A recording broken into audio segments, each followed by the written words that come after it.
മുക്കാൽ glass ragi powder, പിന്നെ ഇതിൻ്റെ കൂടെ 1/4 ഗ്ലാസ് അരിപ്പൊടി. ഇപ്പോൾ അരിപ്പൊടി പുട്ടുപൊടിയാണ് ഞാൻ മിക്സ് ചെയ്തിരിക്കുന്നത്. അത് നമ്മൾ എടുത്തു. ഇതിന് ആവശ്യമുള്ള ഉപ്പ്,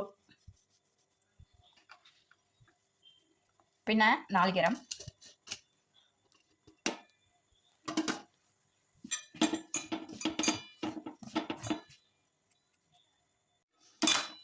തിളച്ച വെള്ളം,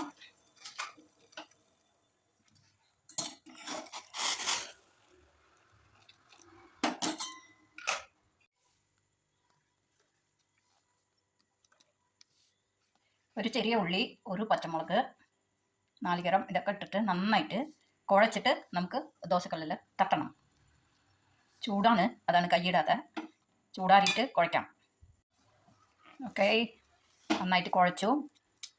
ഇപ്പം നമുക്കിത് ദോശക്കല്ലിൽ തട്ടാം.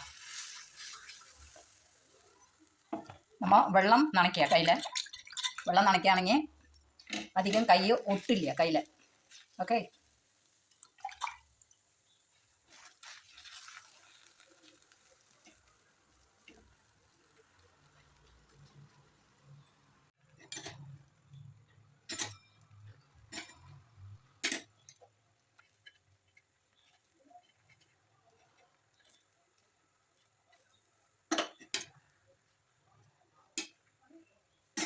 ഇങ്ങനെ ഓട്ടയാക്കുമ്പോൾ ഉള്ളിൽ നന്നായിട്ട് വേഗം.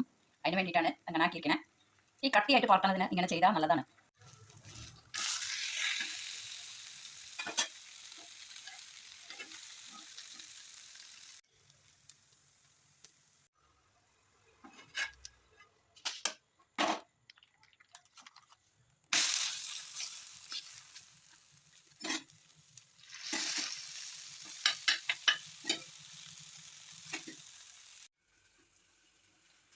ഇപ്പം നമ്മൾ റാഗി അട ചെയ്ത് കഴിഞ്ഞു.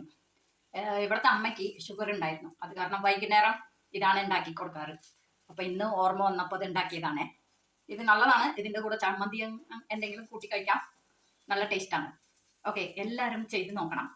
ഇതിൽ മധുരം ഇടാം. കുട്ടികളുണ്ടെങ്കിൽ ശർക്കര ഇട്ട് നാളികേരം മാത്രം ഇടാം. ഇപ്പം ഞാനിങ്ങനെ ചെയ്തിരിക്കുന്നത്. Okay, thank you.